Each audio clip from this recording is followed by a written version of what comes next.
Jalanlah masuk ke tingkat bawah rumah itu, masuk, naik ke tingkat atas, naik, naik. Setelah naik, ketika setelah nyampe ke tangga atas, mereka pun pada ngintip berlima kayak gini. Dan di sana mereka ini melihat, si Kang Enying ini melihat. Jadi makhluk yang dilihat oleh si itu ya, oleh si Kang Romli ini yang tinggi kurus, hitam kurus, itu ada di tingkat dua rumah itu. Lagi makanin tai kambing itu, lagi makanin tai kambing aja.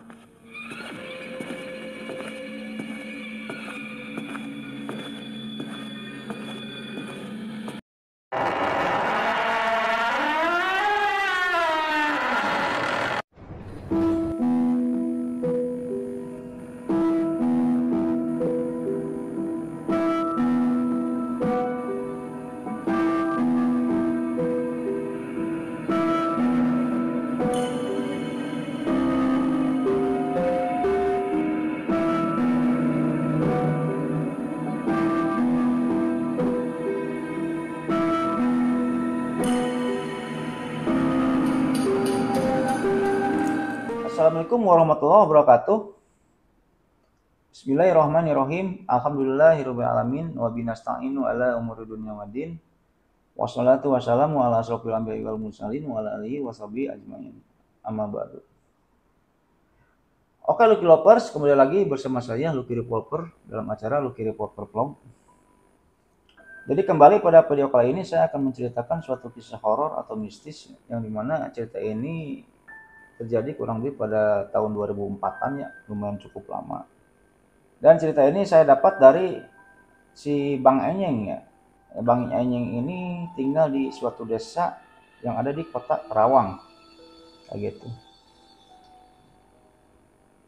Saya menceritakan cerita ini semuanya nama akan saya samarkan. Soalnya cerita ini berhubungan dengan persepsi warga kepada seseorang gitu. Persepsi warga desanya si Kang Enyeng ini kepada seseorang kayak gitu.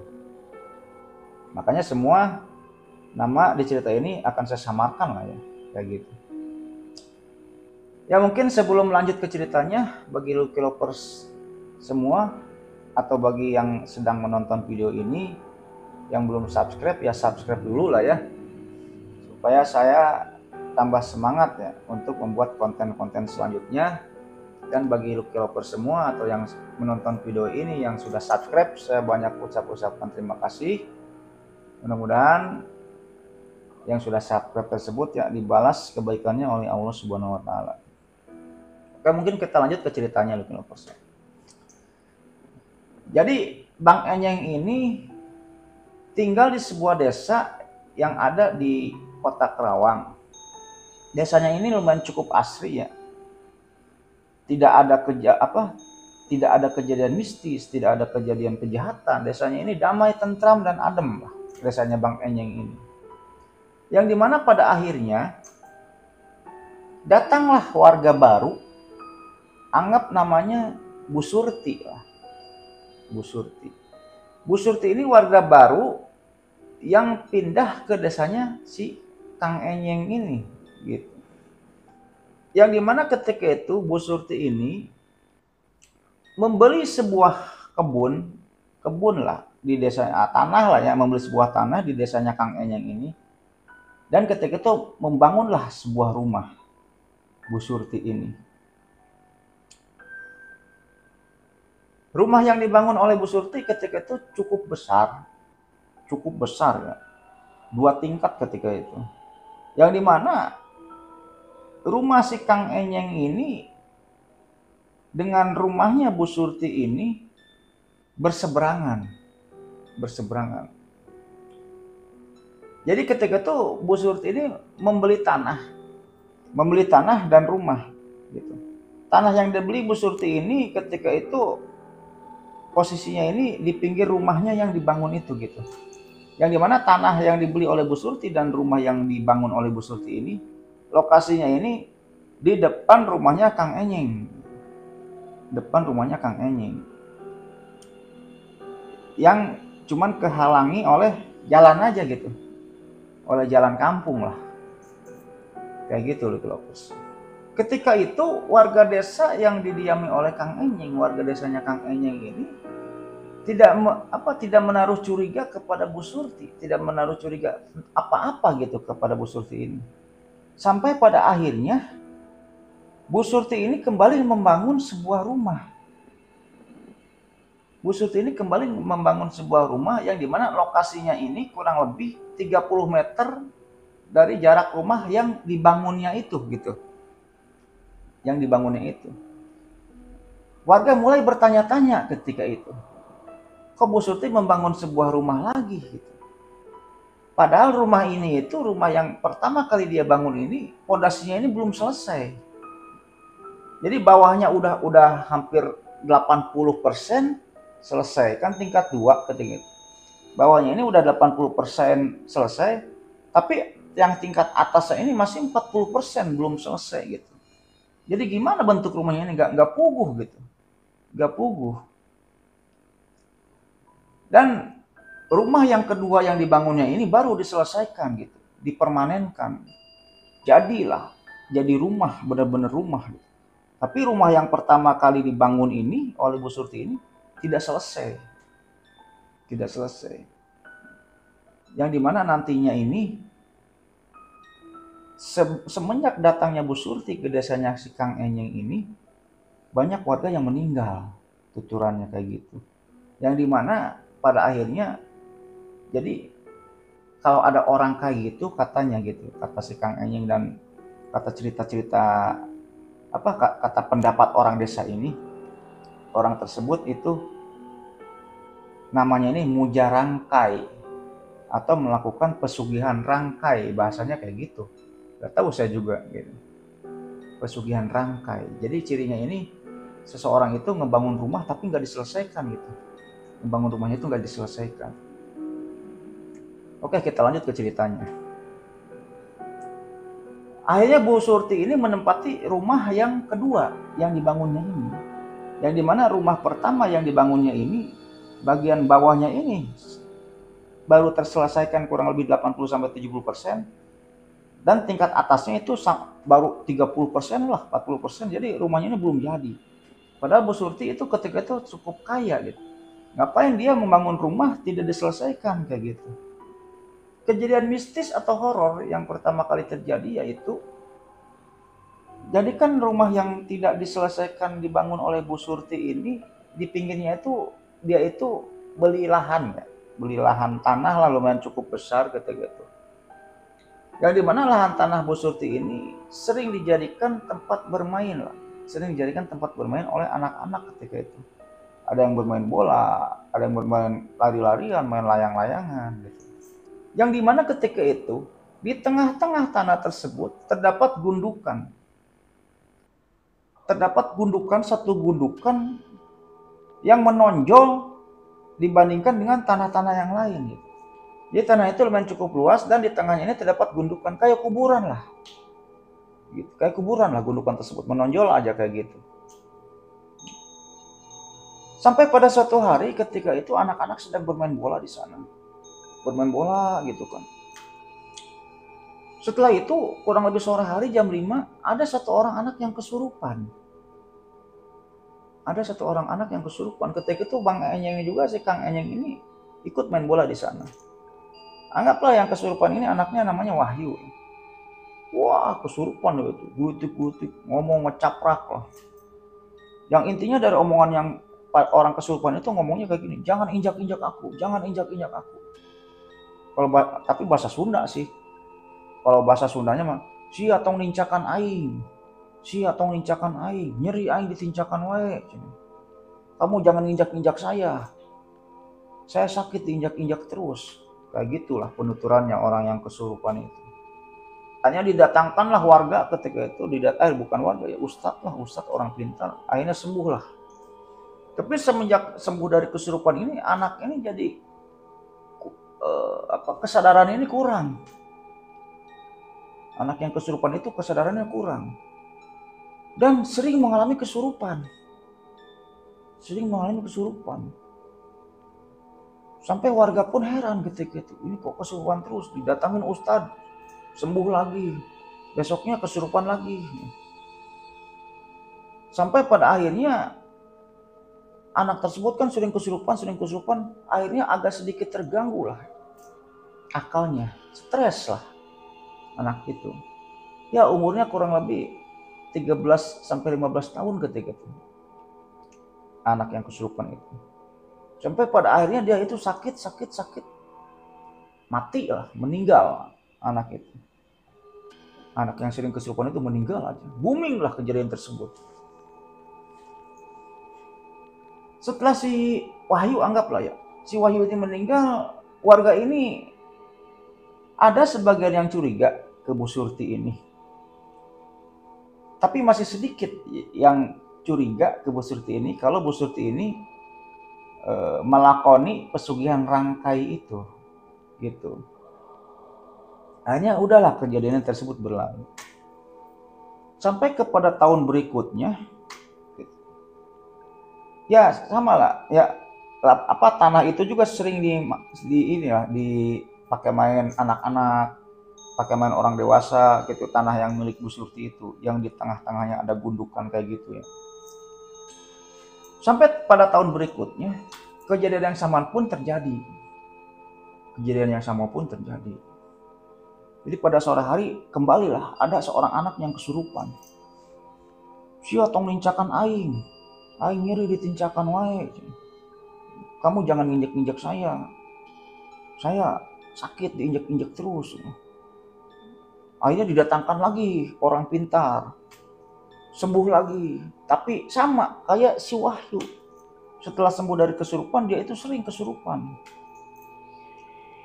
Entah seminggu sekali, entah 2 minggu sekali gitu. Sampai pada akhirnya orang yang kesurupan berikutnya, misalnya si Joko lah namanya. Si Joko pun mengalami sakit yang gak tahu apa penyebabnya, diperiksa ke dokter, kata dokter sehat ketika itu ya. Sampai akhirnya si Joko pun meninggal. Sudah 2 korban yang meninggal ketika itu. Mulailah ketika itu warga desanya Kang Enyeng ini mencurigai bahwa Bu Surti ini sedang melakoni pesugihan rangkai. Kalau si Kang Enyeng ini saya nyebutnya muja rangkai. Jadi muja itu bahasa Sundanya, pesugihan itu muja ya. Kalau di Sunda itu nama pesugihan itu muja. Jadi si Kang Enyeng ke saya ini nyebutnya muja rangkai. Jadi pesugihan rangkai. Jadi desanya Kang Enyeng ini menamai ya pesugihan kayak itu namanya pesugihan rangkai. Jadi cirinya itu pesugihan rangkai itu kalau ada orang ini ngebangun suatu bangunan, rumah atau apa, tapi tidak diselesaikan utuh gitu. Kayak gitu. Akhirnya setelah kematian 2 orang itu, mulailah warga ini mencurigai Bu Surti melakukan pesugihan rangkai. Nah, sampai pada akhirnya banyak gangguan gaib ya, selain mencabut selain menghilangkan nyawa tumbal juga gitu. Jadi di desanya Kang Enyeng ini banyak gangguan gaib dari makhluk halus gitu. Salah satunya dialami oleh kakaknya si Kang Enyeng. Yang dimana ketika itu kakaknya Kang Enyeng ini malam-malam. Nah, jadi kan posisi rumahnya si Kang Enyeng ini dengan rumahnya Bu Surti dan tanahnya Bu Surti itu berhadap-hadapan. Lah kurang lebih 10 meter lah. Hanya keselang jalan umum, jalan desa. Jadi ini rumahnya Kang Enyeng, ini jalan desa, ini rumahnya Bu Surti. Dan ini tanahnya itu. Nah, selain mengambil tumbal-tumbal nyawa ketika itu, di desanya Kang Enyeng juga banyak gangguan penampakan dari makhluk halus, gitu, makhluk gaib, terutama di sekitar tanah tersebut dan di sekitar rumahnya Bu Surti itu yang belum jadi itu. Salah satunya dialami oleh kakaknya Kang Enyeng gitu. Jadi kakaknya Kang Enyeng ini ketika itu lagi malam-malam kurang lebih jam 10-an. Anggap namanya siapa kakaknya Kang Enyeng ini? Romli lah, si Kak Romli, Kang Romli. Kang Romli ini sedang nongkrong di depan rumahnya itu, rumahnya Kang Enyeng ini. Dan ketika itu Kang Romli ini mau ngambil mangga. Ya ketika itu lagi musim mangga lah di desanya Kang Enyeng ini. Akhirnya Kang Romli ini, jadi posisi pohon mangganya itu ada di tanahnya Bu Surti itu. Tanahnya Bu Surti itu, tapi pinggir jalan gitu. Gak tahu milik siapa lah itulah. Dan sering warga juga yang ngambilin mangga di sana. Ketika itu kakaknya Kang Enyeng, si Kang Romli ini mau ngambil mangga. Pakai apa sih? Gantar ya, pakai kayu panjang itu. Diambil satu-satu mangganya gitu, cekluk. Yang dimana ketika mau ngambil mangga gini, si kakaknya Kang Enyeng ini mendengar suara ketrok. Jadi kayak suara apa ya? Kayu yang ditakol-takol, trok gitu. Kayak suara kayu yang ditakol gini, trok. Itu suara apaan kata si Kang Romli ini kan? Suara apaan? Mungkin orang yang ngeronda kali gitu kan? Orang yang ngeronda gitu kan suka nakol-nakolin kayu. Tapi suara yang didengar itu makin sini makin terdengar jelas gitu. Makin sini makin terdengar jelas. Yang dimana pada akhirnya si Kang Romli ini kaget ketika Kang Romli ini melihat ke belakang pohon mangga itu kurang lebih 10 meter lah. Ada sesuatu yang berjalan. Yang berjalan sosoknya ini tinggi. Sosok yang berjalan ini tingginya ini melebihi pohon mangga. Tapi bentuknya kurus gitu. Jadi suara itu berasalnya dari makhluk itu. Jadi setiap dia melangkah keretok gitu. Keretok gitu. Bentuknya kurus tapi tinggi. Warnanya hitam gitu. Ketika itu disenterin sama Kang Romli juga. Itu bukan orang, itu bentuknya tinggi, nggak tahu makhluk apa gitu. Jadi dia dari tengah lapang ini jalan, menghampiri si Kang Romli, jalan. Setiap dia ngelangkah itu terdengar suara keretok kayak gitu. Itu rambutnya panjang, mukanya hitam semua, tapi ketika itu nggak jelas. Dia menghampiri si Kang Romli, keretok gitu.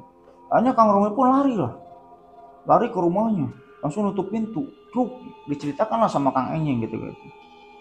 Diceritakan sama Kang Enyeng. Dek, kakak ngelihat ini. Masa sih?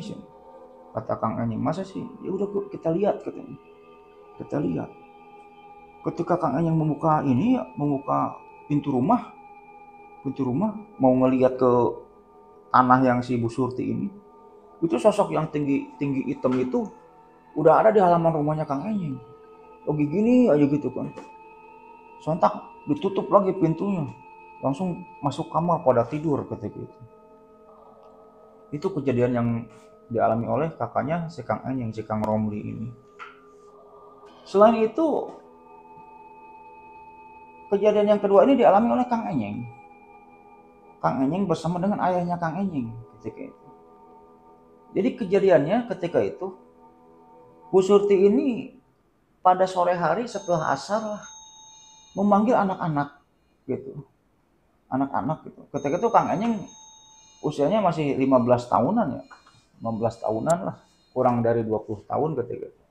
Memanggil anak-anak muda lah. Ada yang 10 tahun, ada yang 8 tahun, ada yang 15 tahun. Ketika itu Kang Enyeng juga menyeru panggilan Bu Surti itu. Setelah terkumpul beberapa belas anak lah, kurang lebih 11, 12, 13 anak ketika itu. Jadi anak-anak tersebut sama Bu Surti ini disuruh ngangkutin barang. Jadi barang itu sudah terkemas dalam ember besar ketika itu. Ember besar ya. Ngangkutin barang tersebut ke rumah yang belum jadi itu. ke tingkat dua di rumah yang belum jadi itu. Dan ketika Kang Enyeng melihat barang apa itu yang ada di ember itu ini tai kambing gitu loh, tai kambing. Ketika itu Kang Enyeng bertanya ke Bu Surti, ini buat apa Bu tai kambing? Buat pupuk katanya. Bukan buat pupuk, buat makanan apa gitu, makanan burung atau apa. Hanya udahlah, tai kambing tersebut yang disimpan di beberapa ember ini dinaikin lah ke tingkat 2, ke rumah yang belum jadi itu ya, ke rumah yang belum jadi itu, ke tingkat 2 dinaikin sama anak-anak. Udah gitu dikasihlah upah ketika itu sama Bu Surti. Setelah melakukan hal tersebut, Kang Enyeng pun ditanya cerita ke bapaknya, Pak tadi Enyeng gini gini gini gini gini. Wah sih ada kanan, lu tahu nggak itu apa? Kamu maunya aja katanya. Kamu tahu nggak buat apa tai kambing itu? Ya katanya sih buat makanan burung atau apa gitu, kata si Kang Enyeng ke bapaknya. Bukan, itu tuh buat makanan juri gitu. Jadi buat makanan setan katanya, itu buat makanan hantu katanya. Itu buat makanan juri gitu. Wah masa sih Pak katanya. Ya udah ayo kalau nggak percaya mah, ntar malam kita lihat sama bapak. Akhirnya si Kang Romli kakaknya Kang Enyeng juga kan ngedenger. Ya udah Pak ayo kita lihat yuk. Nah akhirnya ketika itu si Kang Enyeng, si Kang Romli, bapaknya Kang Enyeng, dengan ada temannya Kang Enyeng 2 orang. Kurang lebih jam 10-an, 10 malam ketika itu datanglah ke rumah yang belum jadi itu. Kan gak ditempatin tuh rumah itu sama si Bu Surti itu, cuma digituin aja udah. Gak ini, terbengkalai lah rumah itu. Bu Surti ini malah ngebikin rumah baru kayak gitu. Jalan mereka ya, ketika itu Kang Enyeng, si Kang Romli kakaknya Kang Enyeng sama bapaknya sama 2 orang temannya ketika itu. Jalan lah masuk ke tingkat bawah rumah itu, masuk, naik ke tingkat atas. Naik. Setelah naik, setelah nyampe ke tangga atas, mereka pun pada ngintip berlima kayak gini. Dan di sana mereka ini melihat, si Kang Enyeng ini melihat. Jadi makhluk yang dilihat oleh si itu ya, oleh si Kang Romli ini yang tinggi kurus, hitam kurus, itu ada di tingkat 2 rumah itu. Lagi makanin tai kambing itu, lagi makanin tai kambing aja. Kayak gitu. Ketika itu mereka pun mau lari, ditahan. Jangan lari kata si bapaknya Kang Enyeng. Udah kita turun lagi pelan-pelan. Akhirnya turun lagi pelan-pelan. Turun sampai akhirnya mereka keluar dari rumah tersebut. Yang dimana ketika itu penuturannya banyak jumlahnya gitu. Jadi makhluk yang hitam tinggi kurus ini jumlahnya itu puluhan gitu. Puluhan jumlahnya, lagi makanin tai kambing yang ada di tingkat 2 rumahnya itu gitu, rumahnya Bu Surti itu. Akhirnya udahlah kejadian tersebut berlalu, tersebarlah cerita tersebut. Yang dimana pada akhirnya warga pun mantap lah, makin mantap ya, warga desanya Kang Enyeng ini makin mantap, menganggap bahwa Bu Surti ini melakukan pesugihan rangkai kayak gitu. Setelah itu di tahun berikutnya terjadilah kejadian yang sama. Ada orang yang main-main ya di tanah lapang itu, ada orang yang main-main di tanah lapang itu, akhirnya kesurupan. Sama kesurupannya juga kayak gitu ya. Jangan injak-injak saya, nyeri, aing tong diinjak-injak wae. Aing tong ditincakan wae, kalau kata bahasa Sundanya mah kayak gitu. Aing tong ditincakan wae, aing nyeri. Saya jangan diinjak-injak terus. Hanya disembuhkan, sembuh tetap. Tapi setiap orang yang kesurupan itu kesananya lagi sering kesurupan, entah itu 1 minggu sekali, entah itu 2 minggu sekali, sering kesurupan. Dan pada akhirnya sama ya, dia sakit langsung meninggal.